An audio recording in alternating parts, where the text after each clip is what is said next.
Alright, we need to do a check of the sound system. Sounds crisp. Well, there's a ship lies a-rigging in the harbor. Tomorrow for old England she sails, far away from your land of endless sunshine, to my land of rainy skies and winter gales. And I'll be aboard that ship tomorrow, though my heart is full of tears at this farewell.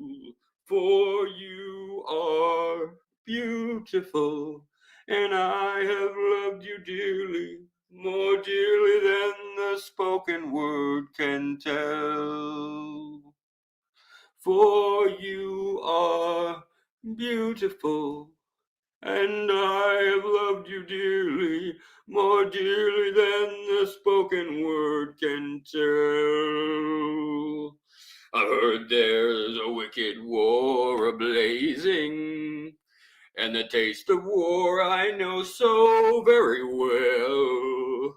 Even now I see a foreign flag that's raising. As they're firing their guns, we sail to hell. I have no fear of death, it brings no sorrow. How bitter will this last farewell it be? For you are beautiful, and I have loved you dearly, more dearly than the spoken word can tell. All right, guys. Cheesy old one. What is going on? How are we doing? Can someone please ask Alex if I can use normal super glue for an aquascape? You can ask me, honey. You can use, any cyanoacrylate based super glue will work well. The other thing that works well that a lot of people don't want to they still don't like that. It's kind of like don't say that anymore. Use something else. But if you get, you can go to smoke shops or tobacco stores, and you can buy empty cigarette tubes to fill yourself. And the filter part, if it's an organic filter, it's like cotton and something else. I don't know what all is in it, but and when you mix that with the cyanoacrylate or super glue, it creates a fiberglass. And so you can take 5 or 6 of those and put a little bit of super glue on that and just kind of push it together, and then you can literally stick it together to hold branches and stuff together that would have normally they'd have a gap or something where you couldn't hold it together without wire or something. And that's a trick that they've used, all the way back to, I think Amano used it, but I know for sure that Green Machine and George Farmer and people like that have, Oliver Knott, people have used that trick a lot. And you can use that, and you can also use the gel form. The trick with super glue though is don't over apply it. So unless it's going to be soaked up by a spongy medium like wood or something, don't over apply it, because it actually hardens and gets its strength from oxygen, and it can do that underwater. The oxygen in water will still allow that to happen, which a lot of people don't realize. And when they make the gel form of super glue, it actually is a little bit slower of a reaction underwater, but it holds a little bit better, in my opinion, if you're trying to really slather it on. But the best way to do is super glue is to take a tiny little bit and put it on either side of whatever you're sticking together. So if you have 2 little slate rocks and you're making a cave or whatever, you take a little bit and put just a dot, just a trace, enough that you could feel the slickness or the stickiness of it in theory, but don't, because you'll get your finger stuck. And then that much on something else, another little slate, and then stick them together. A lot of people just put way too much on and it never dries and it's a mess, and then you'll get it on your hands. So today my thoughts were, let's talk about dwarf cichlids. And I know, we know a lot of the common cichlids, right? I got some new cichlids that I am like freaking in love with right now. Let me pull up a couple pictures. I'll make a video on them again because I already have made a video of these cichlids, and that's why I didn't make one yet. But they are, if we can get this thing to focus, they're really beautiful. So they are cribs, but they are Pelvicochromis tinniatus, and they're not Pulcher or like the once named group. Pulcher used to kind of incorporate everywhere as a location name, and then they do that like Pelvicochromis, Pulcher, and then it would go collection point Bapindi River or something, but these are called Lacunja is their collection point. However, I've had the Lacunja before. I've had them from this same collection point, same place. The wet spot is where I bought them, or Cichlid Exchange rather is their wholesale unit, and that's who ordered. They were ordered through a wholesaler, through the local fish store that wholesales through the wet spot, if that makes sense. But look at how beautiful these fish are. They're incredible. The female has a blue throat and a purple body in her belly that goes all the way to an electric purple. They both have crystal blue eyes, and then she has yellow and this like little mohawk that kind of goes in reverse, like it gets bigger at the back, and then more of a rounded tail. And then the male tends to have more of what we'd call a spade tail or a chisel tail. And then the biggest tell is the males will have leopard spots or black dots, one or the other. They'll either have rosettes or these black dots on their tail. Plus, down lower, you'll see the zigzaggies in the tail of the male there, the red stripes. They're like little zigzag pink lines in this variety. And then this male has a yellow belly with electric purple, pink, fuchsia, like I guess you'd call it pink, really, color all over elsewhere with like a lavender body when you see the in the right sunlight. But they're really pretty. I got them for $60 for the pair, or $70 for the pair. I think they're like $68 at Aquarium Zen, which is a store in Seattle. And it's just it reminded me of like, what other cichlids do I have in my head that I was thinking, and I was like, what else do I have? Yeah, let me show you guys the male up close again. I mean, just incredible looking fish. I mean, look at that fish, the cheeks with the red and the all that, the leopard print tail. I touched the screen, so it's like highlighting for some reason. Part of it's caudal peduncle, so just ignore that. And the fact that my tank is kind of dirty down low, so it's got water stains over it. But you get the idea. It's a beautiful fish. And then the female, that's her doing her little shimmy dance, which I just posted on Facebook. I'll post a version of it soon. Oh wait, here it is, right here. Never mind. She's doing her little shimmy dance, and they're already doing that. And I just got them last night.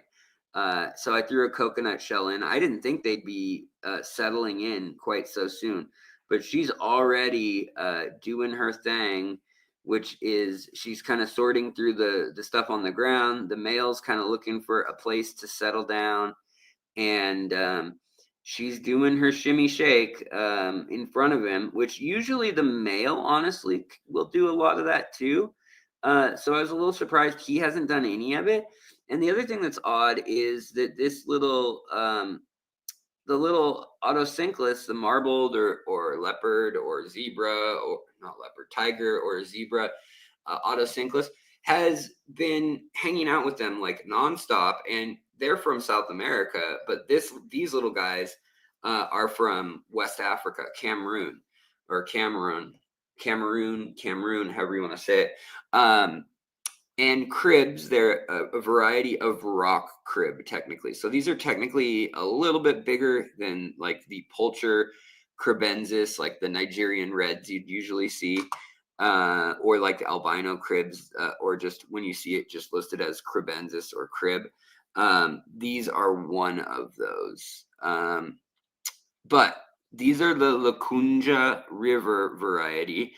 And there's a Lacunge Falls and a Lacunge River, and then there's Lacunge spelled a German way, a French way, an English way, and then like a Swahili, or wait, not Swahili. It's Bantu, I think Bantu, I guess, language family. Anyways, some sort of way, and they're all spelled differently, like Loku or Leku, and then different accent marks. So it makes it very frustrating to sort through, I must say. Hood known, hello and welcome. I'm looking right through the comments right now. Let me scroll down soon. Right on. Welcome. I'm glad you have checked out some of my videos this week. Make yourself at home. There's a lot of videos. It's like 10 years of videos. I deleted most of my early ones that were kind of like not that anything that's wrong, I'll just take down if I see that it's wrong and somebody, or if someone points it out, I'll take it down if it's anything major. I'll correct it in the comment below if it's some little thing. But if I got something totally wrong, I really try to just take that down usually, or redo the episode. So yeah, we got this question about the super glue. But hello, the Grimster, welcome. Andy, hello. And Jeff Pelham, good to see you, buddy. I have a group of Ivancara bimaculatas coming tomorrow. Right on. Those are really cool. Australian opinion. Right on. Cyclosoma beani. Well, let's look up some of these while people talk. So since we're talking about dwarf cichlids today, that's kind of what my idea was like, there are so many that let's just Google some of the favorites that people have, because I know a lot of different parts of the world get different ones. Cyclosoma beani. Is that okay? Oh, is that's not dwarf though, is it? It looks very large. It looks very large. I mean, not huge, but I think that's gonna go under. Yeah. Oh, the green guapote, that is gonna go under. Yeah, hold on, I'll show you guys. That's definitely not a dwarf cichlid, but nice try. We'll still show people what it looks like. So, share screen. There's a ship sailing in the harbor. The taste of war, I know somewhere. Okay, so yeah, let's see. I mean, they're showing that fish getting at least 6-7 inches. Dwarf cichlid, I'm thinking under 4 inches max. Under 3 really is kind of the dwarf or nano cichlid. I'd say nano cichlid is under 3 really, and dwarf under 4. That kind of limits you pretty quickly because there's not many under 2 inches, if any, actually. But yeah, so that is the Cyclosoma beani or beanie. So kind of looks like the general, or it looks like a lot of the cyclosomas. There's a lot of cyclosomas to be quite frank. Also, let's see here. John Monroe, what's up? Good to see you. Aquatic News Network, good to see you. All right, let's see here. Honey, Alex, please, the main question, I got a Ciano or Chiano Aqua 20. The lid only has 2 holes for cables.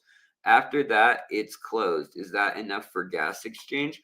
So it is, in the sense that, I mean, any hole, like even like this, like an inch or 2 or 3 centimeters across, the gas will get out of there. It's not optimal though, for oxygen and circulation in the room. In that, but so here's the key: is your tank warmer than your room? If your tank and the air just above the tank, so the heat from your aquarium is warmer, then that's okay to have a very small space, because the heat is going to push that air out of the cracks in the lid and stuff pretty forcefully, and it needs to be replaced then, and it'll either suck back in through the edges or through that hole, whatever is a greater volume. So there'll be an inflow and an outflow, so to speak, or there'll be a laminar flow where one's going out, one's going in, flow wise at each crack. But basically, that's more about like what's more important than like if you have a lid or whatever is that if you have space between the surface of the water and the top of the lid, so you need a little space in there for there to be a either pocket of air or whatnot. But then it's about how much is the surface of the water broken up by bubbles or by a water or by a power head or by a stream trickling in, whatever it may be. That's what's going to matter more for your gas exchange, and any breaking of that surface tension will churn over the water in the tank. So, I mean, if I would say if you're worried about it, I've never actually heard someone say like my fish all are gasping for air because I put a lid on my tank. Like maybe that happens, but that's not been a problem that I've seen. But if you're thinking about it and it's a real tight lid with almost no room for stuff to escape and you're worried about it, then I understand your thoughts. Somebody's knocking at the door, but I am not. Sorry. Yeah. There's somebody trying to sell me something at the door, and I'm like, this is, I don't know. Look at me. Clearly, I'm not talking to you, lady. Anyways, so yeah, but that's the main thing with the gas exchange is the surface tension at the top of the water. Also, hello, Johnny Best. Hello, Bambi McCluskey. How is it going? Keyhole cichlids, those are great too. We'll have to pull those up in a second. Also, Johnny, thank you, buddy. We got a fishery membership given away. Just take it. You have it. Johnny doesn't want it. He says you can have it. He's actually got his own, and boy, is he always helping folks out with that. So thank you, Johnny. Whoever got that doesn't tell me in StreamYard, which is so annoying. But yeah. All right, so I'm going to scroll down a little bit. Riffert, hello. You have a real hard time growing plants. Have lights, substrate galore. I've been told that it might be because too many dissolved solids in the water. Do you know of anything? So that would be if you have really hard water. I mean, if you have like salt water. If you have water that is if you know your TDS or your KH or GH will work too, but TDS, a lot of times people will check that. But I mean, is your pH over 8? If it's over 8, it's possible. I mean, in theory, you could have iron or something in there that's at like 5,000 parts per million, and your water would be like orange and you'd see it all oxidated and stuff. Like some creeks get that way when there's a big iron or exposure or clay with iron in it.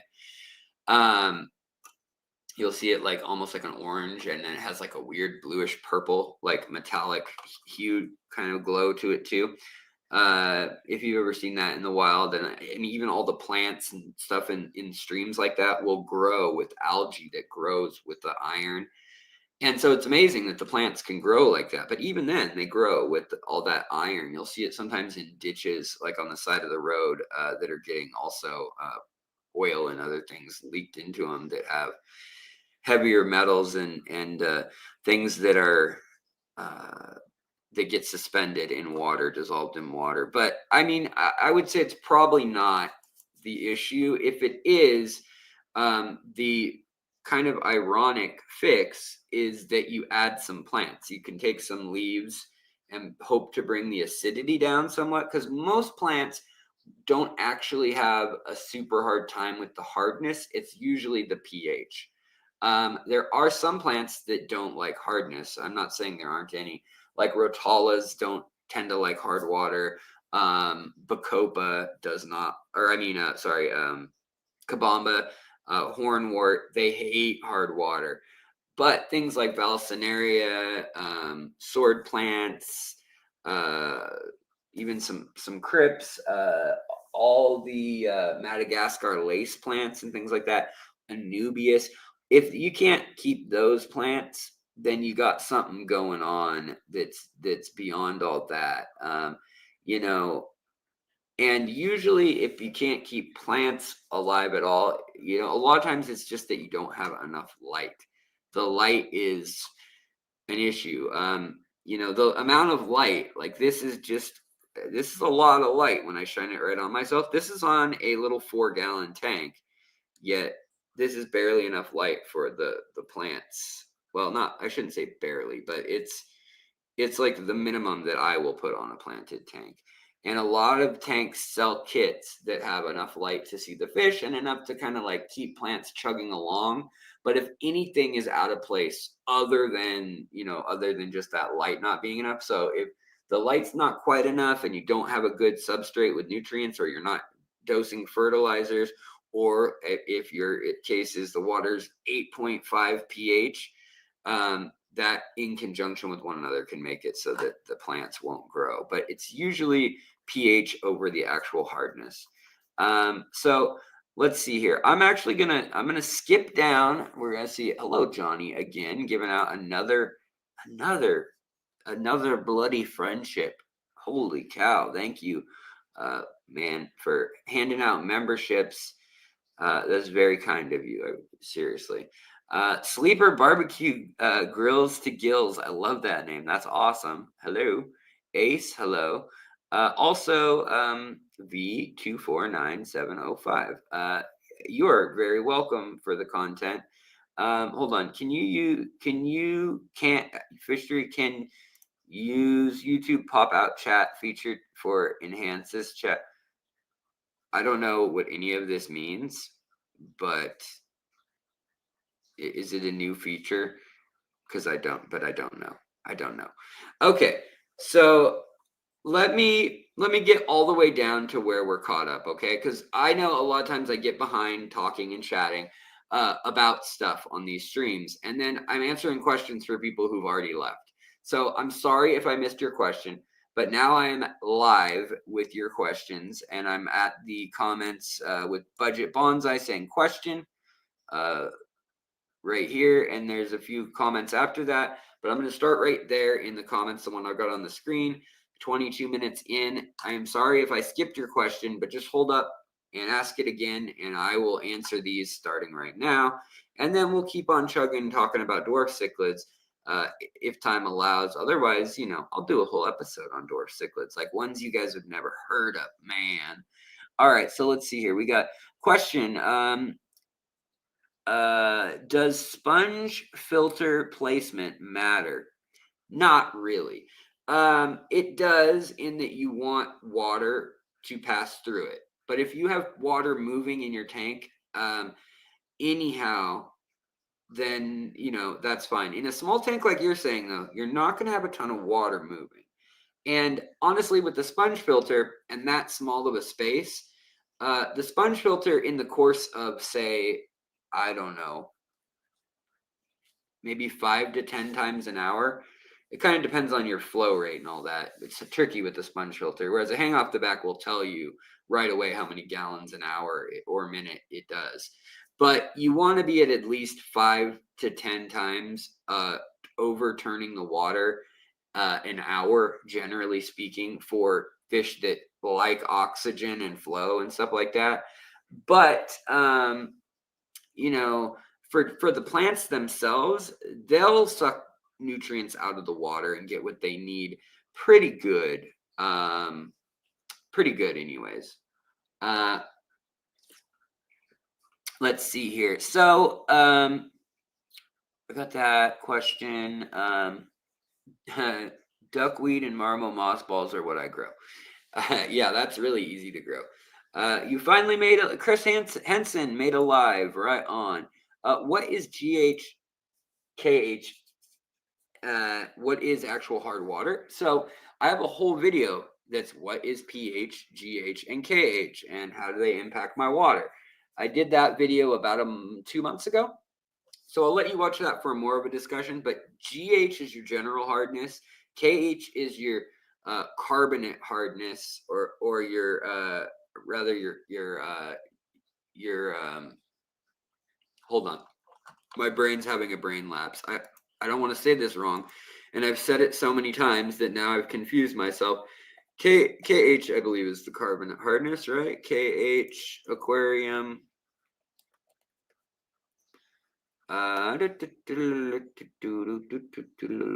Yeah, carbonate hardness.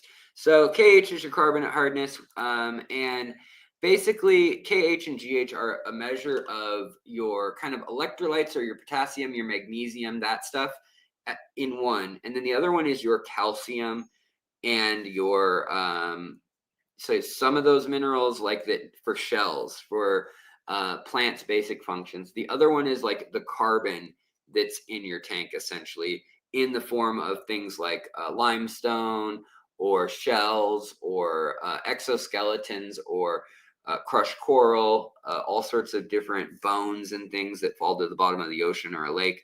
That is all then dissolved over time, over a long time. It all leaches out into the water, and it gives you a number. Now your total dissolved solids, your TDS, is going to be a number out of parts per million, whereas your KH and GH are usually going to be out of degrees of hardness, and that's each degree of hardness equals around, in your brain, just round it to 20 parts per million. So if you see that you have a 5 GH, that means your general hardness is around 100. If you see 10 KH, your KH is around 200. But if actually that wouldn't happen in that way, because your general hardness generally incorporates your KH as well. So your general hardness is kind of everything in your water, but what it's hinting at is your electrolytes and your free carbon that's used by plants, that's used by snails and shrimp and things like that, and then also impacts the conductivity of your water. The KH is going to be specifically your carbonate hardness rather than your general hardness, and it's usually going to be a lower number than that, than your GH.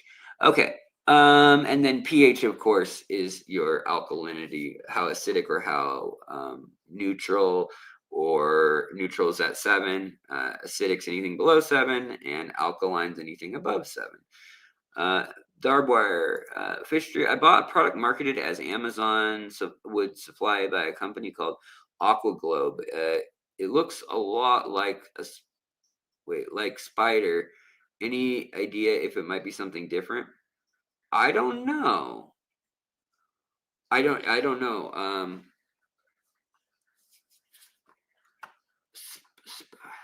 AquaGlobe spider. AquaGlobe spider. I mean, I'm just gonna see, searching for both, anything pops up to catches my eye,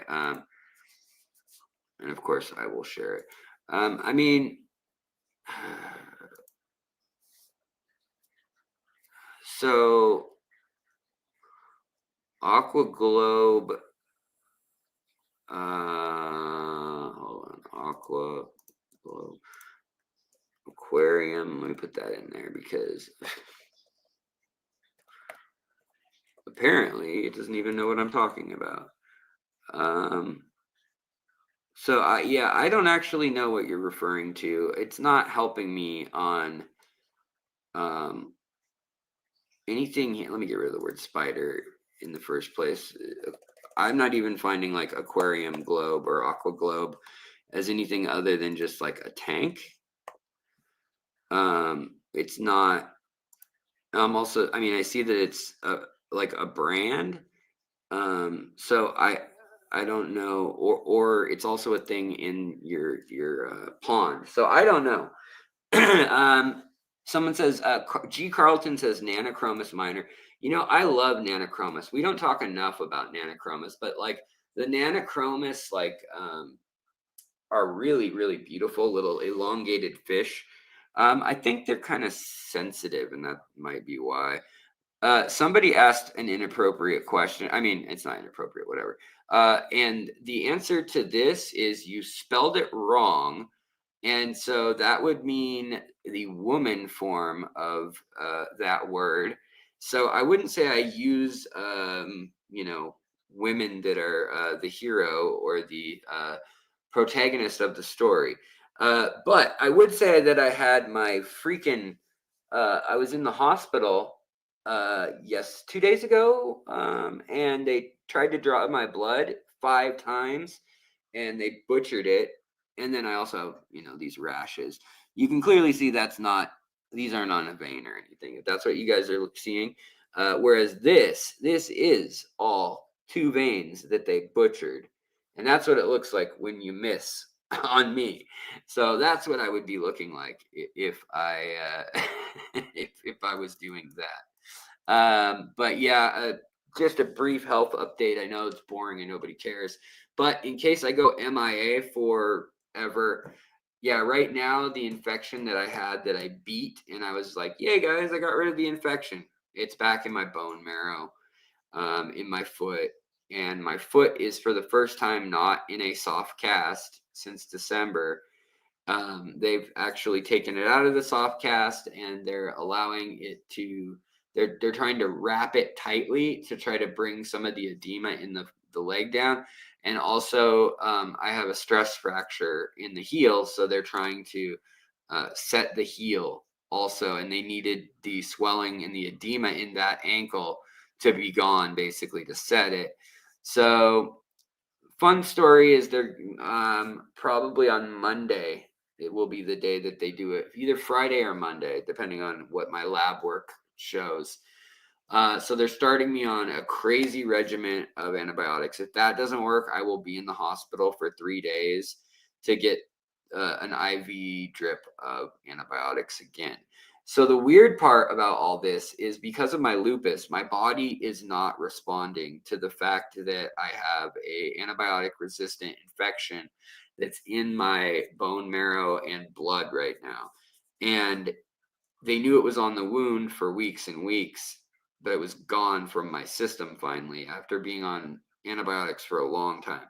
Well, now it's back from my last blood test and biopsy of my leg.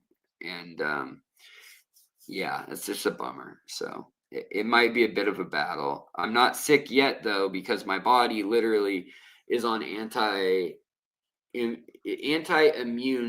drugs that keep my immune system from being overactive, which is what lupus is. So because of methotrexate and prednisone, which are medications, one's a chemo type drug or a cancer drug, and the other one's a steroid, not the fun kind, not anabolic. But it keeps my immune system not responding. And then you have these things called immunoglobulin M's, and they are the thing E, M, A, G, and E. We got immunoglobulins of different sorts. This is true for fish too. And basically, your immunoglobulin M's say, "Ooh, look at that. That's in your blood system. We're white blood cells, and we're saying that you need to not exist in the body." And they'll mark it with the little marker chemical, and they'll say all the other white blood cells, macrophages, go attack that. Well, the immunoglobulin M's that I have are not marking the infection. And the whole reason you get a fever when you have an infection is because it's trying to cook it out of your body. It's your immune system responding. So that is the bummer part, is that I have this infection. It's building up numbers in my body. They're giving me new antibiotics that are hopefully going to kill it, but my body needs to respond. And so I should get a fever. I should be sweating. I should be either throwing up or, excreting, stuff any way that you can think of when you get sick that your body normally reacts. So, because otherwise it can just take over and be a big problem once it's in your bones or in your brain.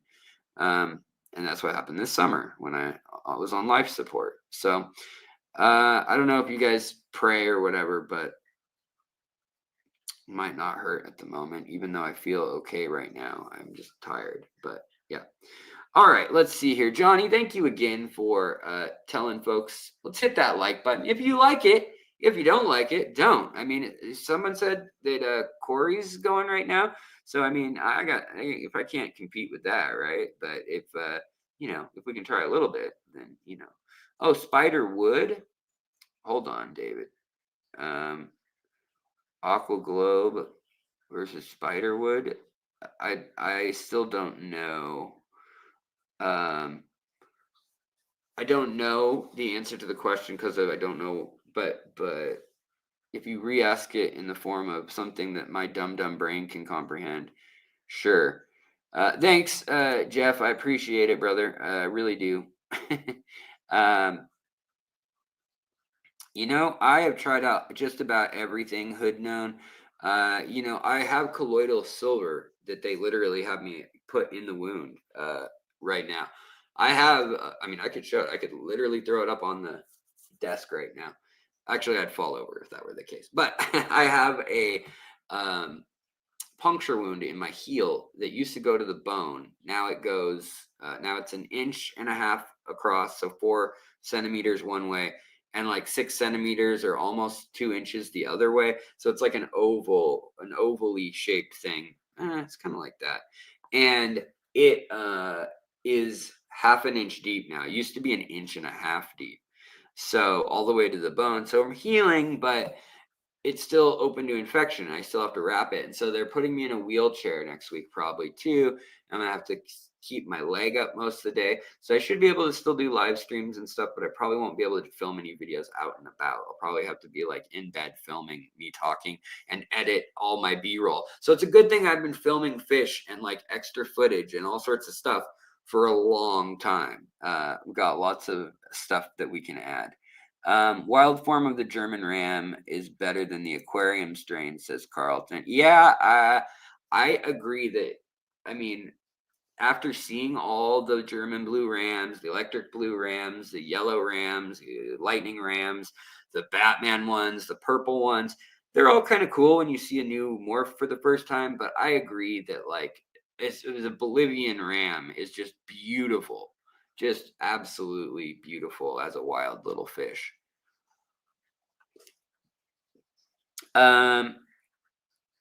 Thank you, Grimster. Appreciate it. Budget Bonsai, thank you so much. Have you read Wallstead? And yeah, oh yeah. And if so, were there any major points of contention with your practice or aquarium philosophy? That's a really great question, Budget Bonsai. I really do appreciate that. That's a really good question. Off the top of my head, I have read her book several times. I've gone back and referenced it quite a few times. I have it sitting on my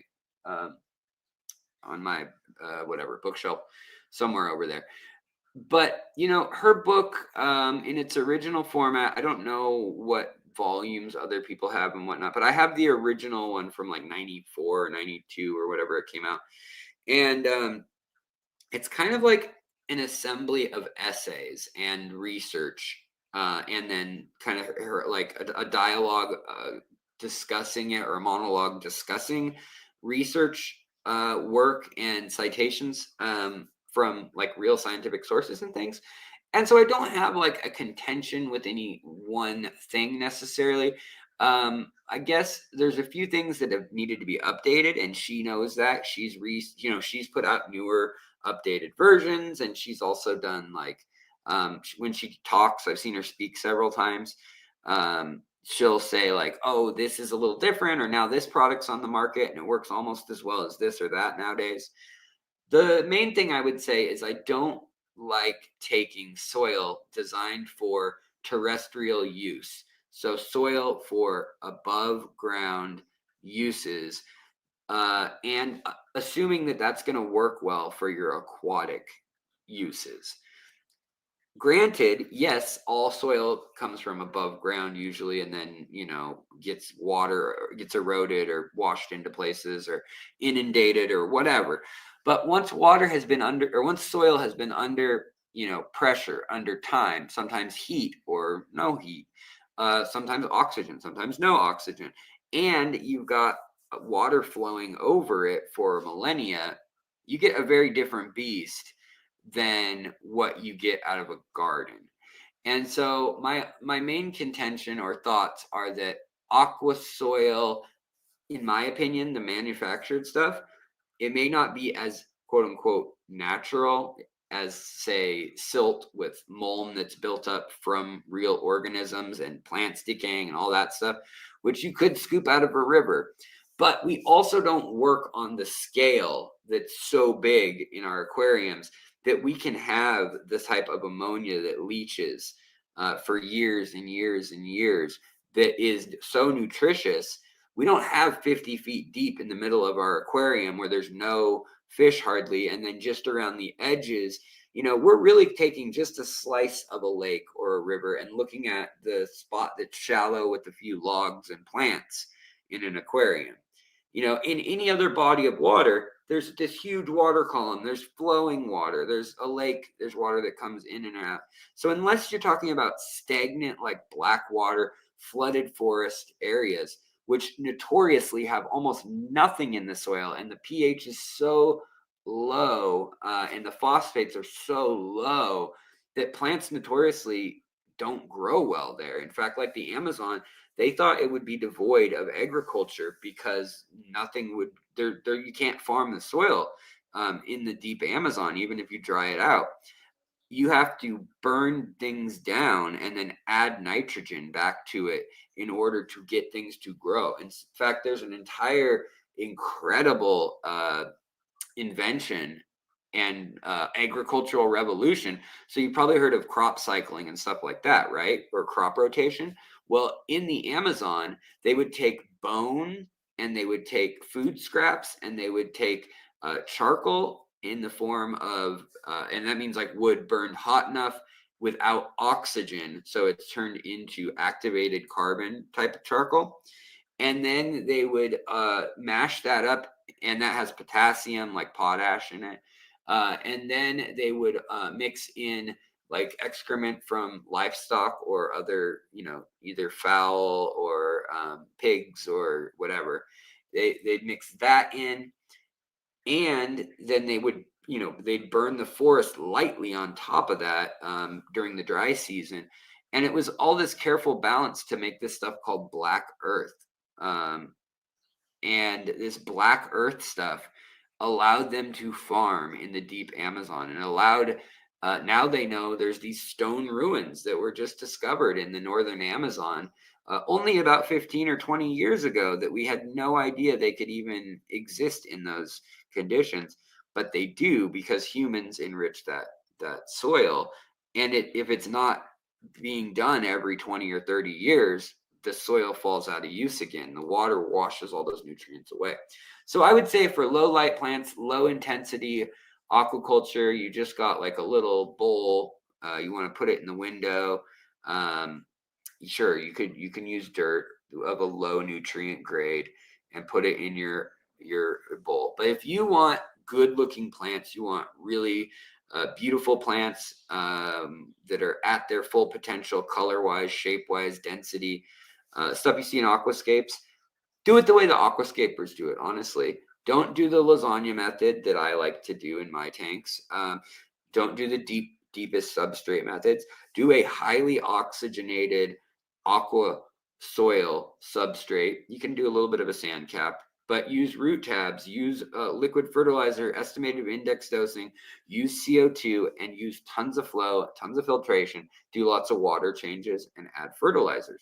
That's how you grow the best plants. There's no arguing that, and get really good lights. But if you want to do less work, if you want to have more of a ecosystem that doesn't feel so manufactured, like artificially, if you're not going to use the clown gravel rainbow color, I get why people want to do a deep substrate, try out anoxic filtration, try out this or that. I'm all for all those things. Keep however you want to keep. Wallstead, though, I just think dirt is messy. Like, dirt is a messy thing, and dirt designed for your garden is particularly high in ammonia and nitrates and nitrites, as well as organic debris that's rotting. And it's designed ecologically. The bacteria, the fungi, archaea, all the microorganisms in it are designed to be oxygenated, and not always, like some can live underwater fine, but a lot of them can't. And so just throwing that underwater, I think, can be problematic at times. Johnny, holy cannoli. Thank you very kindly for the super chat. Johnny Best is quite the supporter here, and I really do appreciate it, buddy. I don't know what to say other than, just thank you, and I'm glad you enjoy the channel. Uh, and you make a lot of what I do accessible and possible for other people. So when people do something, go out of their way like that, like you just did, um, it really allows me to justify spending the time and whatnot. Like allows me to not say to my wife, "Hey, we have no money for utilities or rent or mortgage." Um, so thank you for watching. Just to everyone, don't feel obligated, but I do want to just say thank you so much because it does make a difference. Pull a chair up and put that foot up. Yeah, Dagmar, I do actually have my foot. If you can see it, I don't know if you can. I'm not that flexible right now. But I've got my leg up on a chair right next to where we're talking. That's why we're in this boring area still. I'm still working on the idea of doing um, a very like kitschy background with like interesting stuff. Okay, so Hood Known says sound frequency vibration is very powerful. Everything was spoken into existence by voice of God. Oh, is that what you're talking about? Colloidal silver. What question are you talking about, Hood? I can't go back and check it out if whatever you're saying. So if you say it again, I'm not seeing questions, I'm seeing statements and stuff. You skipped it 2 times. Yeah, I can't go back. So if you could say it one more time, I apologize. But yeah. G Carlton, wishing you long and productive life. Stay strong. Thank you very much, G Carlton. I appreciate it. Craig's Catfish Caves, what's going on, buddy? Member for 19 months. That's not true. You've been a member for way longer than that. I know you've been around here forever, and I appreciate your support so much, brother. Thank you. I hope it's going well for you as well. Do we say well too many times? We may have. We may have. But I hope Down Under is wonderful. Also, Roy Baker, hello. How's it going? Mike Atkins, hello. Johnny again, hello. Jeff, what's up? We got people talking. That's good. You guys chat amongst yourselves. Use the @Fishtree or @Alex if you have a question, just like Darbwire did here. Sorry for the confusion. It was called Amazon wood, but it looks a lot like spider wood. Oh yeah. People call things all sorts of things. Honestly, spider wood is not one thing. So I did a video on this not too long ago, and it says what is spider wood. And honestly, spiderwood is azalea root or rhododendron root, which is a poisonous plant if you use rhododendron. So it's kind of funny that we even use it, in that like some species are leech toxicity that is detectable. Like, I mean, it is enough to be a problem if it were green wood, but we dry it out first. And a lot of places it is dug up and then left out when they till the ground.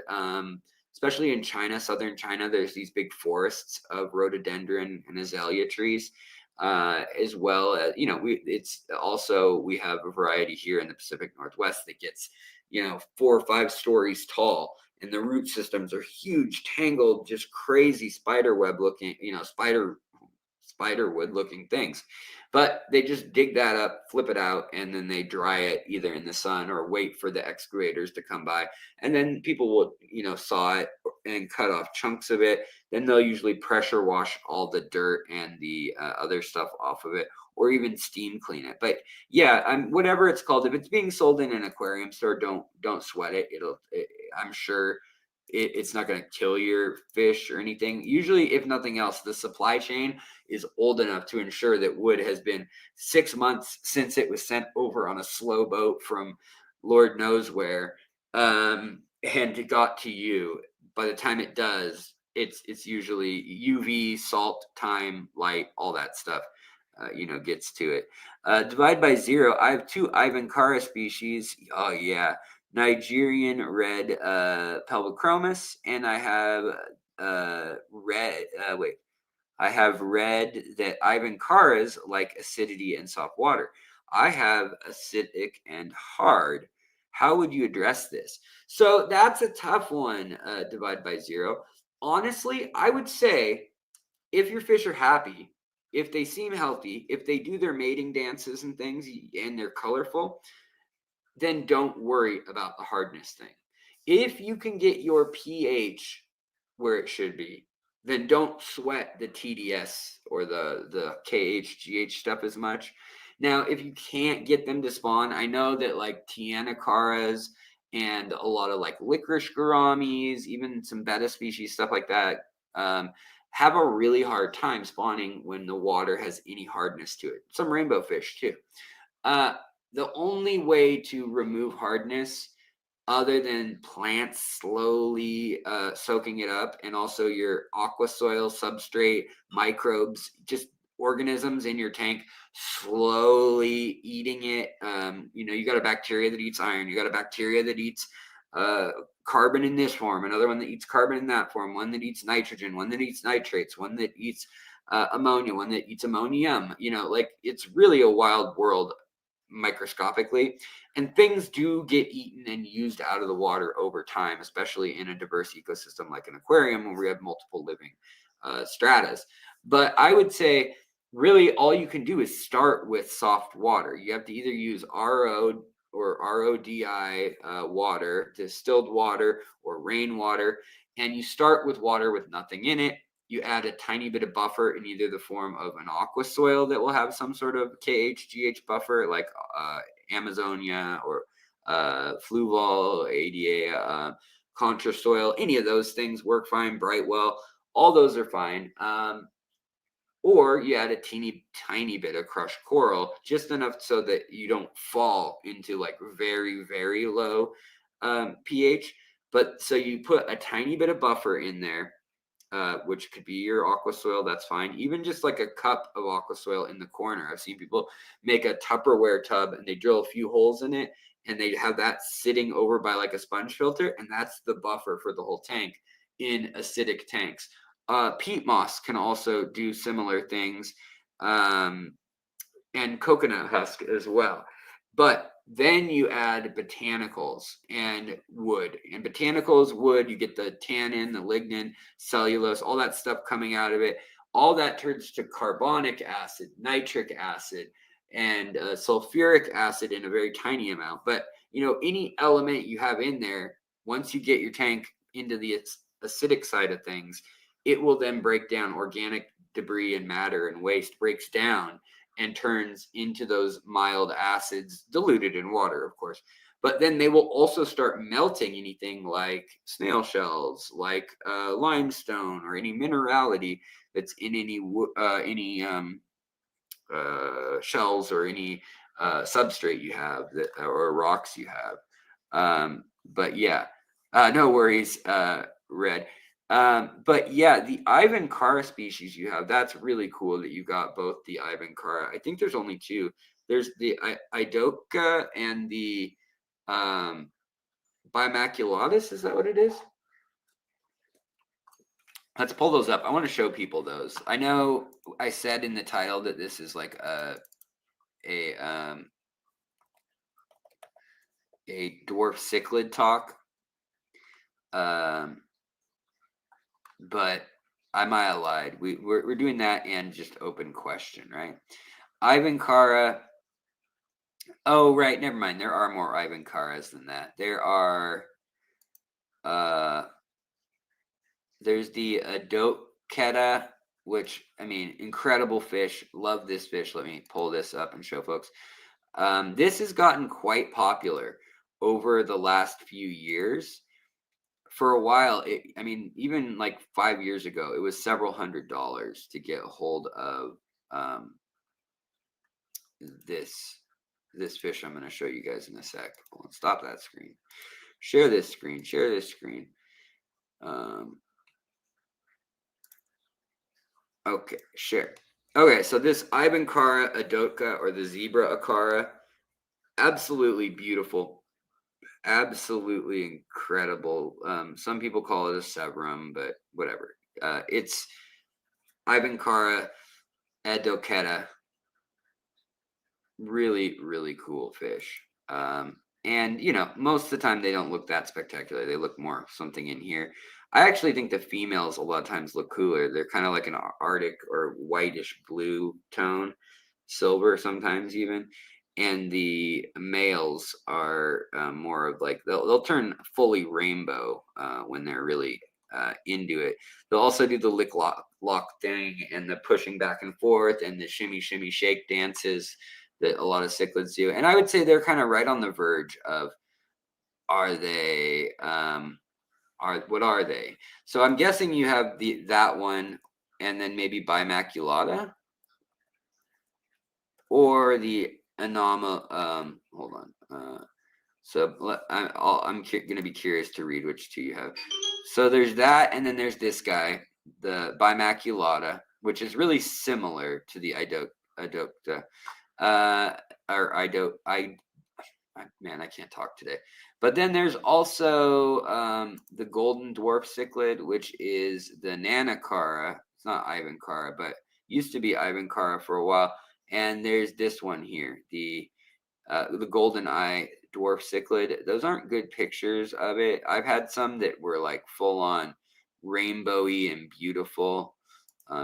Like that's pretty good hint at what they look like when they spawn. Anyways, they're a nice addition.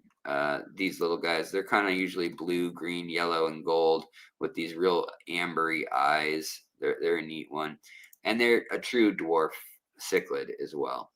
All right, let's see here. Humic fulvic acid. Yep, that comes from all the plants and stuff, definitely. So my wife's gonna be home in a moment, and she's gonna pop in the door, and I'm gonna have to say hello to her for a sec. Nobody calls it lasagna method. Stop trying to make fetch happen, Mike. People call it layered substrate. I didn't make up the term lasagna. I'm not trying to say I did. That's just when you have at least 3 layers of substrate. So the idea behind that is that you've got an area to contain your mulm. Some people say that it's a deep substrate, and if that's the case, generally the idea there is that you're trying to sequester ammonia in an oxygen-free way in either diatomaceous earth or some type of like ionic bond, or some type of biological storage by reverse nitrogen or denitrification, really, which is a bad name for it. There's other terms if we got into this deeper. Actually, Bentley Pasco has a decent video on going over the nitrification versus denitrification. But the idea is that deep in your substrate, if you have no oxygen and you have a little bit of sulfur, a little bit of iron, and a little bit of potassium, you'll be able to have bacteria that will make nitrous oxide as a gas, sulfur as a gas, and those will gas off. But then in your substrate, it will actually, the bacteria will create a layer of oxygen-free, which we call anoxic, and ammonia. And plants like to feed off ammonia. They like strong concentrated ammonia in low amounts, if that makes any sense. So they want it to be pure ammonia, but they want like little pellets of it. Whereas if you stick plant roots in a tub of ammonia, they're going to die right away. They're going to get burned and die. So what they really want is that ammonia. It's harder for them to feed, metabolically speaking, off nitrates and nitrites.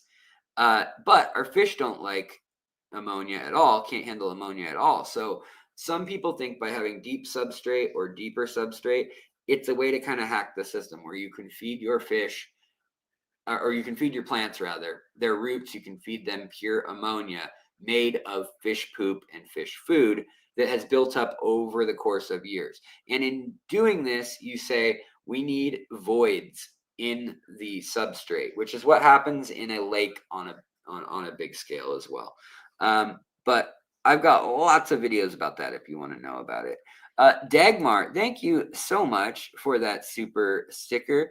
That is very kind of you. Also, I am on a computer, and I don't think I've ever looked at your icon at large, but you are a lovely looking woman in a nice natural field looking or wetland or agricultural background, but very nice picture too also. I just wanted to say, uh, not being weird, I promise. Now it's weird because I said that. All right, let's see here. I'm sure I'm falling behind again, but let's see. Laird, a word, what's going on? Hope you're doing well also. Um, oh, your husband hit a deer on his motorcycle. I hope he's doing okay. That's rough. I'm so sorry. Um, yeah, any wood with several branches will get sold as spider wood, as Craig says. It's about right. I mean, honestly, when you look online, it says there's like 117 known products through customs agencies around the world in cargo containers that have been registered as spider wood. It's any sort of like shrub that has like tangled roots. Fishery, Mbuna cichlid species, Johanni, different varieties. How to identify? Also, sexing and breeding. I'm in Seattle. Could only find 2 yellow juveniles. I want to breed my electric Mbuna male. Yeah, okay. So I don't breed any of the Tanganyikan or Malawi cichlids. I think they're really cool. Let's pull them up so people can see. They're not usually included in the dwarf cichlid conversation because they're kind of their own thing in that they need very special minerality in the water. And because of that, that means that it makes for an environment where most of the other dwarf cichlids from the world that come from jungles that are flooded or rivers won't survive. So if you're asking how to sex them, that's super easy in that the females are electric yellow, the males are electric blue. So let me show you. Let me pull this up. Oh, it's on the screen still. Good. All right, so there you go. That picture right at the top of your comment, if I move this, you can see the little yellow female right next to me, 2 in, or right next to me, there's the blue male on top, the female below. That's how you can tell them apart, which ones are which. How do you identify different species? There are a lot of species, and you have to just go by what is told to you unless you really get to know fish. Because, yeah, there are a lot of different Mbunas. There are a lot out there, and a lot, it's its own hobby, basically.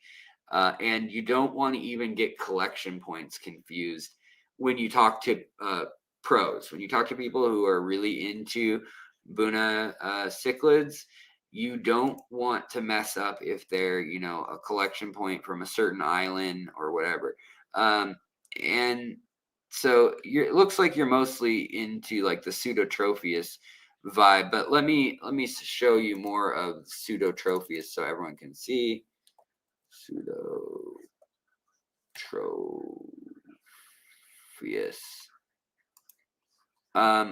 So as you can see, there are a lot. There's Demasoni, there's R10, there's Saulosii, Socolphi. There's all these elongatus, yellowtail, Asai. I mean, there's a lot of them out there, but they tend to have male and female tend to be bright different colors, like like this little thing is showing. Kind of cool.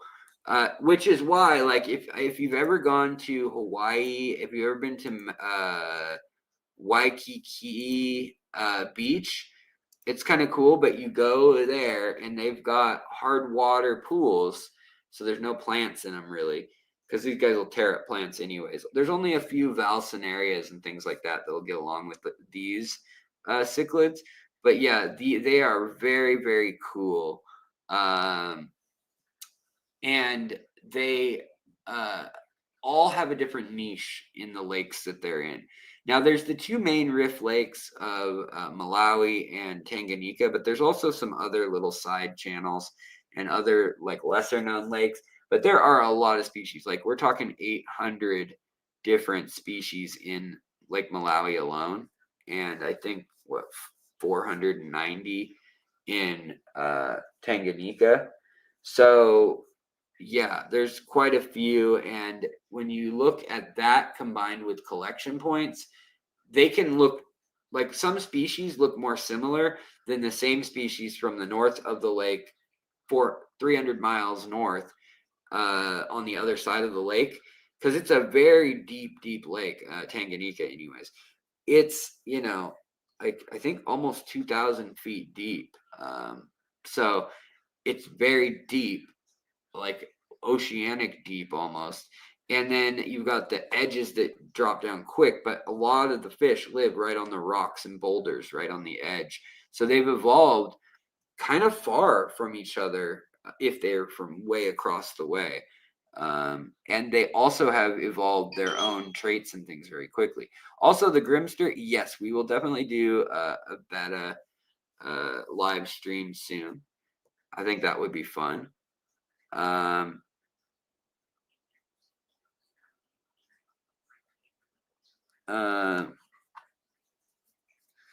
Let's see here.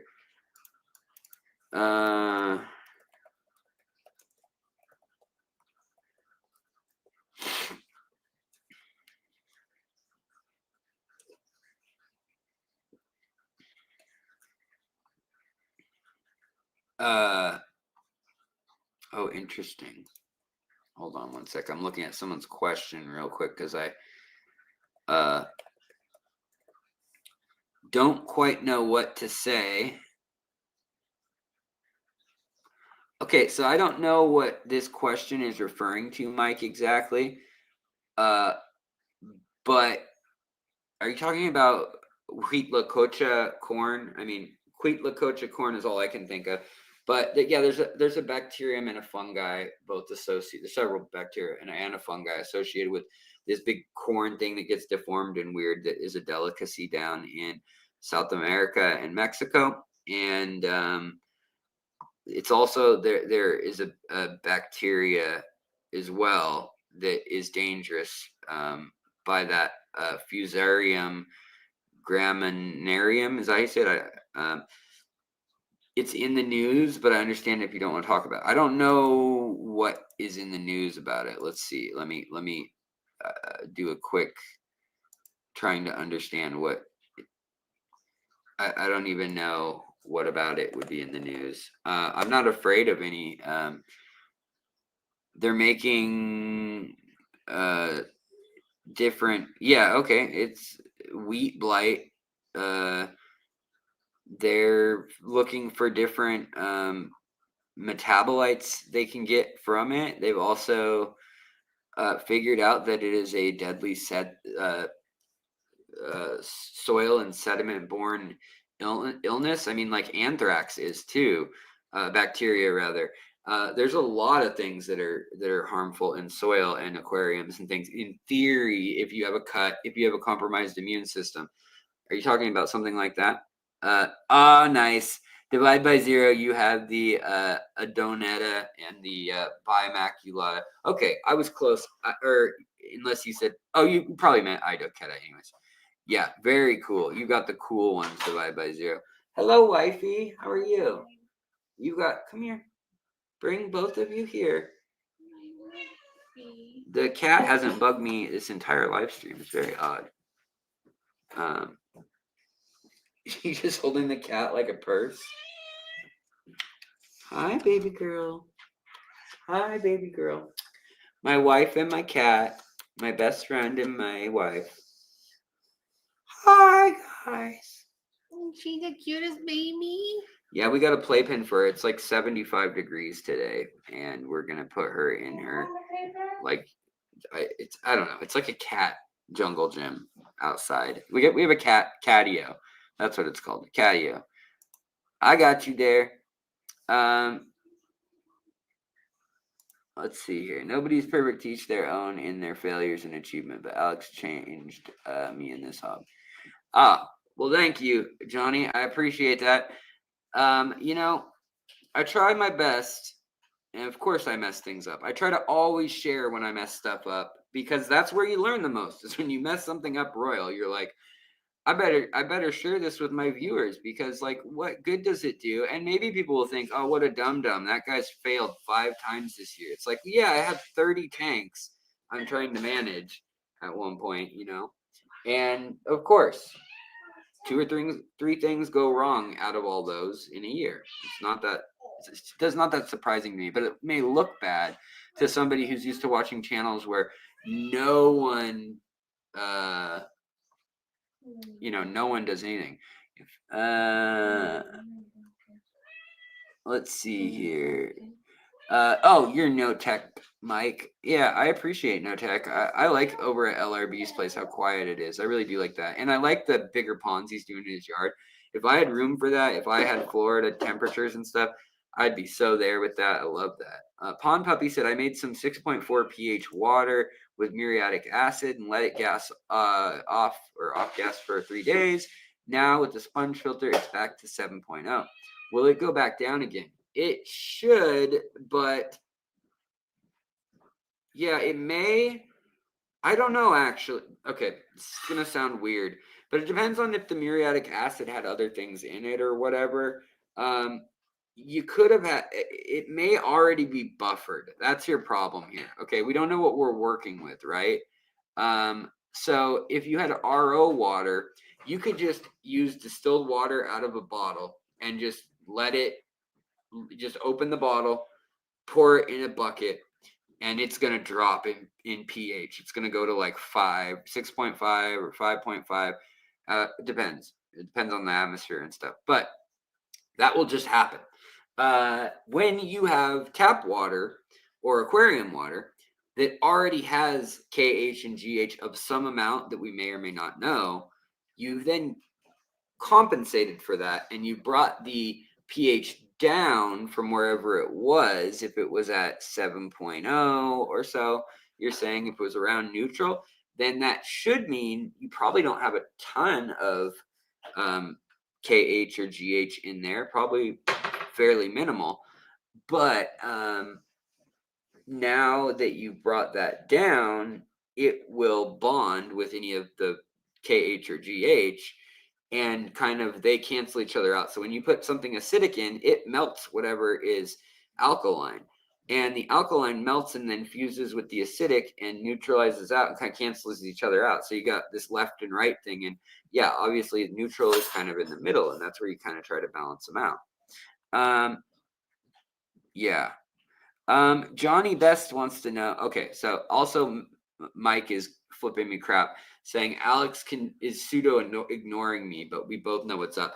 Actually, in StreamYard, I only get some of your questions. I only get what it thinks is relevant to me in StreamYard, so that's why I don't see a lot of what you're saying. Also, I'm just trying to catch up with reading questions and answering things. Alex, what is your favorite dwarf cichlid? I do love crebensis in general, but I will show you the one that the one that I have been enamored with now for several years. So I really, really like, let's see here. Let me try to pull up Google. Black line cichlid Tianacara candidii. I love these guys. I know they don't look that incredible here. Let me find a good picture of them. That one's kind of cool. Let's see. They're very tiny though. I have these in my fish room. You guys have seen them a lot of times on the channel if you watch live streams and stuff. But they're a very pretty fish. Subtly, they've got a lot of color in them. I really like those ones. Oh, here, I mean, it's not the best example right ever, but you can see some of the rainbow color. I really do like those. They're very small. They're very peaceful. That's very cool. You can keep a lot of different things with them, and they like neutral water, but they only spawn in very, very soft water. But I also like Nanachromis. I think that's with an O anyways. I like I like these three. So these are all great. These are beautiful. I mean, incredibly beautiful. They're about 2.5 inches long, 3 inches long max. And I mean, just look at the color. And the females and males only differ in the pattern on the tail for the most part. They color up a little different with their belly and stuff, and they can have different patterns on the fins. And different collection points have different traits, but they're a pretty incredible favorite of mine. And honestly, the Nanochromis are not in the hobby like they should be. I think they're incredible. So that is the Nanochromis parlus, but also Nanochromis splendens is the most famous one. And they can be pretty crazy.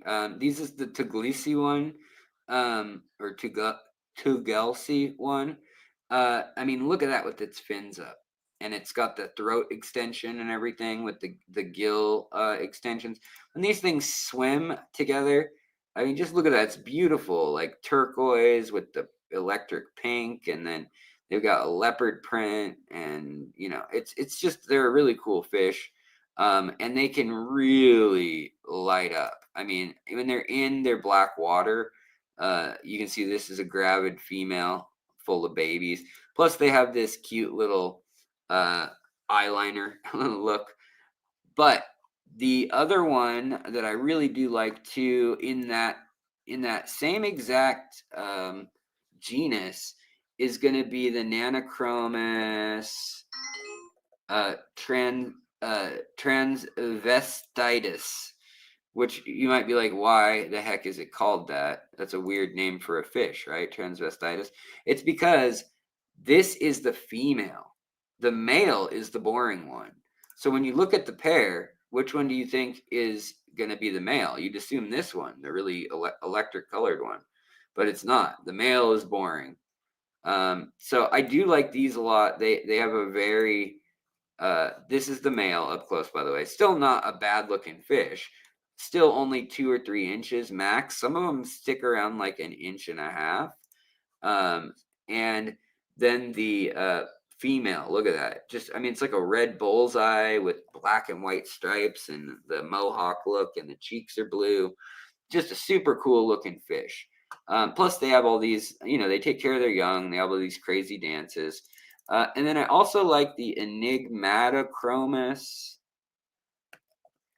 This is the only one in its species, only one of a kind in its genus and species. It should probably be a crib. In theory, they thought it was for a while. It can come in a few different color types, but there's a green and a blue one. And these are really beautiful, right? These are also an African dwarf cichlid. But again, they get the yellow, the female gets the yellow on the chin, and then usually a big pink or purple belly. And then they both usually get matching. The male will have the leopard spots on the top of the fin. And it's named after Oliver Lucanis, who has the channel called Below Water. And I've had these blue varietal of the Enigmatochromis lucanusi or lucanisi, however you want to say that. Beautiful fish, super beautiful. And the last fish I'm going to show you, actually, I'll show you 2 more. So I also like, this one is probably not a dwarf, but they can stay smaller.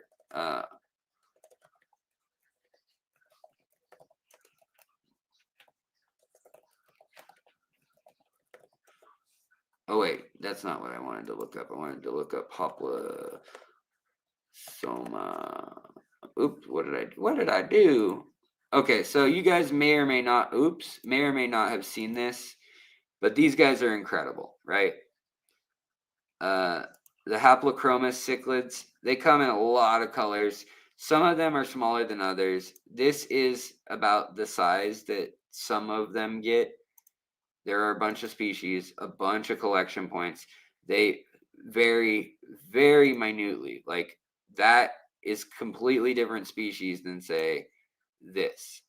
But they are an incredible fish. They got these eye spots, and they have different numbers of these eye spots, and that's big on telling the species. So look, this rainbow one here might look like it's related to, say, this one here. Completely different. There's only 2 eye spots there. Whereas that other one, there's 1 eye spot there. So those all 3 are different fish, completely different fish. And they get to completely different sizes. The last one I want to show you is going to be the red shoulder McMasteri Apisto, which I have in the other room. Which you guys have also seen me show you guys. But these are a beautiful fish with the blue and red mask. When they retain the blue and red mask and they don't breed that out of them, even though this is kind of a man-made selection, there is a true red shoulder one, but I think these guys are pretty incredible. There's a few other apistos that are similar. If you go too into the red mask McMasteris, you get something like this here. And Mick P is usually, or Mick M is usually the one who knows all about apistos in here. And there are something like, I don't know, 150 apistos now. It is wild. So there's a number of apistos I like, but these are a much smaller fish than a lot of what we've seen or dealt with. There's a lot of really cool apistos. We could do a whole week on apistos alone. All right. So let me try to round off this episode, bring it back home. Let me look over your questions as we get towards the end of the episode here. But I really do appreciate you guys so much, your support, your engagement, your thoughts. I love that there's only 60 of us because we can actually chat, and hopefully I'm actually getting to some of your questions. Ooh, nice. You've got a L134 in a cave breeding. Right on. That's awesome. What's the fish in the thumbnail? Beto wants to know. So that is actually the one in my tank, my new fish. Let's see. You can't see it when I zoom. I showed you guys the pictures on my phone at the beginning, but I will be doing a video on it. I have an existing video, but the thing that I need to figure out is why is the one that I had from 7 years ago and 10 years ago, I had this fish. I have videos of both. And my own video at home, like in my own hard drive, I was looking at to try to compare. I've owned this fish 3 times from the Wet Spot store. And every time it's been a little different. When I get that collection point, I've had a bright purple one. I've had a kind of electric pink one that I have now. And then I've had a very orangey yellow one. So I don't know what exactly is the difference, because they're supposed to kind of be dependable when you get a collection point. But the fact that the Lacunga variety of Pelvicochromis, if you say that it's a Pelvicochromis tinniatus, which just means crib nowadays, collection point Lacunga River. The Lacunga River, I mean, it's a river. There are a lot of spots on the river. So maybe there's a lot of different colors morphs on the same river. But the thing about cribs and their species is they vary a whole lot, just like apistos. You can be 20 miles away and yet end up with a fish that's one's green and one's red, literally that different. Pretty wild. What's the biggest L134 pleco spawn you've seen? Ooh, 53 and 52? That's impressive, Craig. That's really impressive. Yeah, it seems like an international audience today. Yeah, I think it partially is because also Aquarium Co-op's going. I think a lot of people internationally are a little more into let's get into hardcore fish keeping, whereas a lot of domestic fish keepers in America tend to be, if they're into the hardcore fish keeping, they don't want to be on YouTube unless they're just chatting with a couple key friends. Or they are the YouTuber, or they don't, they just hang out with their club and so forth. They don't want to hear the boring updates of what's going on YouTube in their mind. I think that's part of it. Also, I think Europe tends to be more advanced, and Asia too. Like they talk more in Latin. Oh wow, they talk more about like the specific collection points, the variants, and things like that. I don't have any proof of that, but that's the way it's worked on my channel, and so that's my bias of things in this hobby. Whereas I'd say your average 1 or 2 aquarium owner who has a community aquarium of kind of your bread and butter type fish, nothing wrong with that.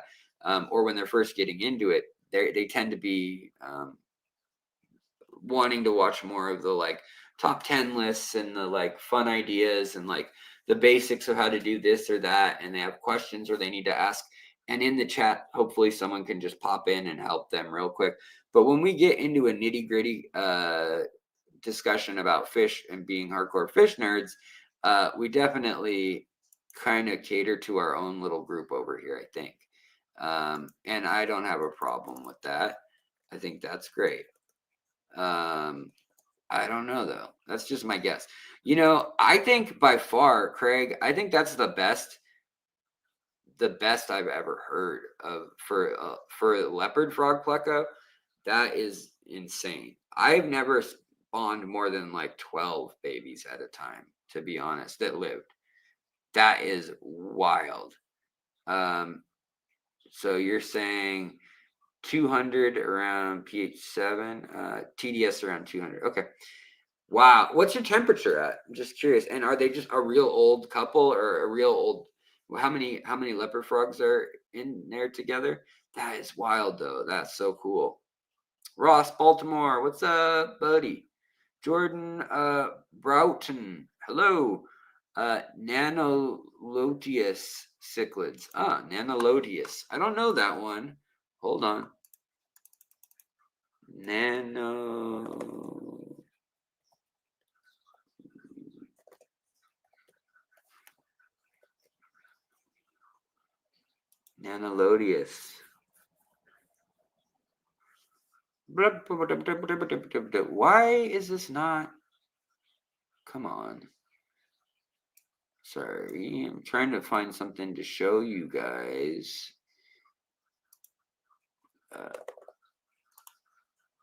Oh, I see what happened. I was searching within the. Oh, yeah. Okay, I do know these guys. These are referred to as the yellow convict cichlids. Okay, hold on. Let me add to stage. Yeah, these are the crypto heroes. Yeah, very cool. Those are pretty. I like the bandit cichlids and the keyhole cichlids and all that stuff too. I mean, it's so hard to pick one, but yeah, these are really pretty, especially with that blue eye. I love that. The Crypt Heroes, there's a few of them now. I think they moved most of them into that Amatitlania. I don't know is that how you say it? Amatitlania. But a lot of the blue-eyed cichlids are in there now, and these are a little more aggressive, generally speaking. I don't know about that exact type, but here I'm just, that includes the T-bar, the cutter eye. There's a lot that are just kind of this dull, like nobody in the hobby would buy them because they just look too dull. But there are a lot of like cyclosomas and interesting, like variety of kind of like cichlid, like cryptic convict cichlids, I guess is what you'd call them. But when they spawn, a lot of them are like just incredible, but nobody wants to keep them because like when they're not spawning, they're too boring for their taste, if that makes any sense. And there's some that have really hard names to say, like this one, the Chutamelensis or whatever. These are really pretty though, and they get a bit bigger than dwarf, I would say, in my professional opinion of none. But yeah, I read that my electric blue Johanni females don't change from yellow, but another Johanni variety female stays yellow, and the males turn from yellow to blue. So when they're young, a lot of times they're kind of a neutral grayish to like off yellow color. And then they turn blue, the males, is what I've seen. I don't know any more about that, and I apologize. Try Primetime Aquatics or Cichlid Bros. I just honestly don't have a lot of experience with the Rift Lake cichlids. But yeah. Let's see here. Ross, Baltimore. Check, been waiting a few years, just wondering they're a wild caught. Wait, what was he looking for? What was he looking for? What did he want? What did he want? Now I'm so lost and so confused. Oh, I think StreamYard hid it from me. I hate it when it does that. I don't know what Ross from Baltimore was waiting for. The only Mbuna species I have at the moment are my Matrrial,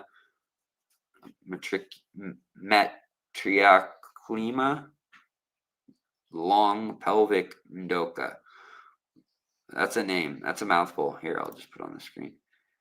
Yeah. Yeah. Catio. Somebody said question mark. Yes, a catio is my fish or my cat patio. Isn't muriatic acid HCl? Yes, I think.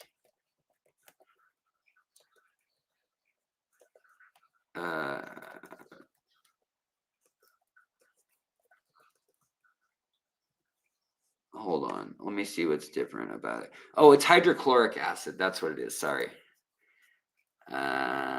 Is that what you said? Yes, Yeah. Yep, you're right. Muriatic is just hydrochloric acid. But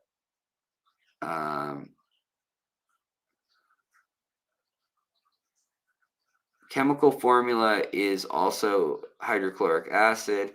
Muriatic acid is also known as hydrochloric acid, but unlike hydrochloric acid, muriatic acid is a yellow colored solution since it contains impurities. The yellow color is due to the presence of a trace amount of iron for effect of image and appearance. Okay, has a little bit of iron in it. It's HCl with a little bit of iron in it. But yeah, okay. Yeah, Mike. Yeah, StreamYard made a Dunzo list. You're just banned. Nancy B from Tennessee. Alex, hey chat, been lurking. Good to see you. Always super good to see you. And I always appreciate you coming by, stopping in, flying by for a minute. $10 on 3 pieces of mystery wood. That seems like a good deal. For fish stuff these days. I mean, who knows? Clethakara, favorite dwarf cichlid. I don't know that one. Okay, let me look this one up. This will be the last one I look up probably tonight. But Moroni, or I know the Blairi one. Oh, keyhole. Okay. Yeah. The keyhole is very pretty. That was originally also named by, here, let me pull this up. Sorry, guys. That was also named by Steindachner, which is, he's a famous ichthyologist. He's got a lot of things, puffers and stuff named after him. Share. Okay. So yeah, very pretty when they're in spawning color. Kind of dull other times, sometimes. But yeah, when they're ready to spawn and they're fully mature, look at that beauty. Yeah. Those T-bars, heroes, Severums, there's a reason why they're popular. And, I'd say they're a dwarf still. Sure. Let's go with that. Nancy B from Tennessee. Mike says, Alex, when a plant turns red, does it stay red until the part dies, or does it vary by species? Usually it will stay red, or at least pinkish and red, or burgundy and red, and it will do so from there out, because it's already lost the green pigment and the yellow pigment, if that makes sense. So red is the result of the other pigments coming away, and the fact that you can see the red means that the green chlorophyll that usually overpowers the red is already gone. And so the red has some green chlorophyll mixed in with it, the cells wise, the chloroplast still. But just like leaves turn colors in autumn, it usually turns green to a greenish yellow to a orange to a red, right? And then it falls off, it turns brown on the ground. Well, that's kind of the same way with the plants underwater, because it's all about using different wavelengths of light. And when they're using that red color, it's also due to saying like, I have enough light, I need a little bit of sunscreen now. I don't need all the energy you're giving me. In fact, I can't use it. So they create more of an oil and a thicker cuticle or a leaf structure, and then they back off on the chloroplast or the amount of photosynthesis needed, because they can more effectively photosynthesize or use nutrients that you supplemented with fertilizer. And so basically they're saying, I have enough light, or it's at the end of the year, it's light's getting low, and I can deal with less light. Well, when you turn the light all the way up, they also say, I don't need as many of those cells. I can deal with less light because there's such intense light. I know that's a little confusing, but that's probably the best way to describe it. Another gifted membership from Johnny. Johnny, thank you, buddy. Always looking out for us. Appreciate it. G. Carlton, I have known some cichlid species, but haven't heard of any dwarf cichlids. Yeah, Asia. There are a few Asian species of cichlids. There are some in Iran. I believe there's one in like far, far western India somewhere. I can't remember for sure. But there are some pretty extremophile cichlids. There's also like soda cichlids too, in Africa, in Ethiopia. But I don't recall either. But I know there are a few in Asia, and I know that a lot of the areas where they may be in kind of like Iran and Pakistan and stuff haven't been explored super well recently. Again, to kind of check those findings. So it's possible that we'll find something else. Looking into keeping moose-faced loaches, but not finding much. I read they are more difficult. Yes, they are. They're very beautiful, though. Those and the horse loaches, the saddle loaches, all those are really, really cool. I like them. Lizard loaches, too, even though those are a different thing. But sometimes Moonlight Aquatics has them. Sometimes the Wet Spot has them. If you get them through Moonlight Aquatics, get 10% off with the code FISHTREE10. Jesse, what's up? Jeff, good to see you, buddy. Building more rocks. Just one more fish. What's up? Susan, good to see you. Hope you're doing well. I forgot. It's morning for you. Yeah, for others. Boots and cats and boots and cats and boots and cats and boots and cats and boots and cats. What's going on in boots and cats? All right, you guys. Thank you, Susan. I appreciate it. How's your leg healing up? It was doing good, Craig. It was. The injury, the puncture wound's not so bad right now. It's only about yay deep, and that's including my callus on my heel. It's just a hole in my heel this big that, your heel can't grow together like over that big of a gap. And so it tries to like pocket in or grow a callus over it. But if it grows a callus over it, then it fills with liquid and gets infected again. So you keep having to cut that open and drain it. And it's just a really long process of that hole getting bigger and bigger and bigger and shallower and shallower and shallower until it meets the outside of your callus. But yeah, exactly. But oh yeah, the chromides. That's a good point, Carl. G. Carlton. There are the chromides from India too. That's a good idea. Thank you, Craig. I appreciate that. Yeah, right now my blood test came back that I have an infection in my blood again, which is a bummer. And an antibiotic-resistant infection, unfortunately. So I have to start sulfa drugs and doxycycline again, and it's just, ugh. You had to get stitches because it wouldn't grow back together, boots and cats. Yeah. So I sliced open my heel, but then it got infected at the surgery. And so the infection started inside. And so it literally started from like near the bone, went into the bone. They had to cut to the bone and into the bone a little bit. And then I've got the broken bone now. Plus I've got, at one point I had an 1.5 inch deep hole all the way to that bone, to the ankle. And now I've got a circular or oval shaped hole that's almost 2 inches wide in one spot, 1.5 inches in another.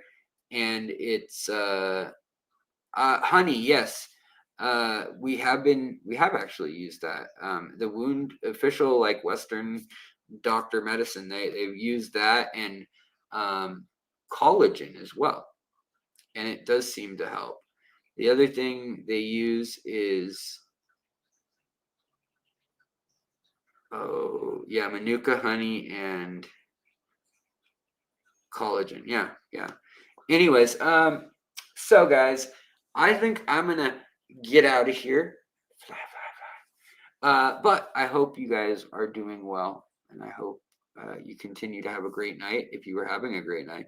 And if you're not, I hope it gets so much better. I want to thank so much our super chatters and gift givers of the night, Johnny, Buddy. Thank you so much as always. Also, Budget Bonsai, thank you so much. Dagmar, thank you so much. And our long-term members, Craig's Catfish, Nancy B. So good to see y'all. And thanks for being here. Also, lurkers, members, all of y'all, I just appreciate everything you do. I should have some episodes out on news from the fish world soon. As I said, I'm having a hard time with filming and stuff, and I got to be in a wheelchair probably starting next week. So I'm kind of having to get my life and my fish room and everything kind of prepared for that because it's going to be rough. So I will talk to you guys later. I hope everybody is ready to have an awesome night and that summer is treating you well. It starts officially on the 21st. All right, you guys. I got to go get my kitty and feed my kitty and rub the kitty and play with the kitty and put her in her catio. Alex, let's stream and let's stream. I'm gonna say stream and keep off that foot. Oh yeah, I need to for sure. All right, you guys. I will try to keep resting off the foot because I need to get better. All right, you guys. Take care. Bye bye. What was that song? Oh, for you are beautiful, and I have loved you dearly, more dearly than the spoken word can tell. There's a war in the West that is raging, and the smell of the gunpowder I know so very well.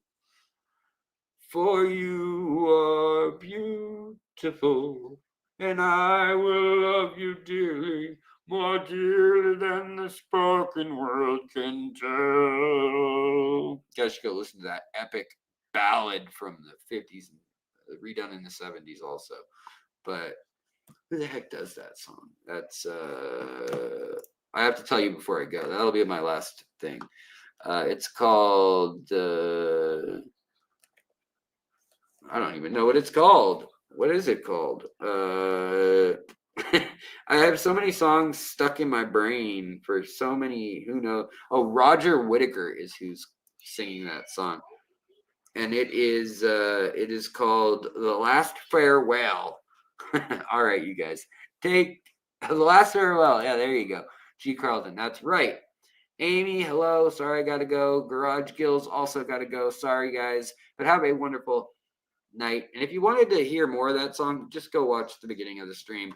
I was a real handball there. All right, guys. Have a good night. Bye.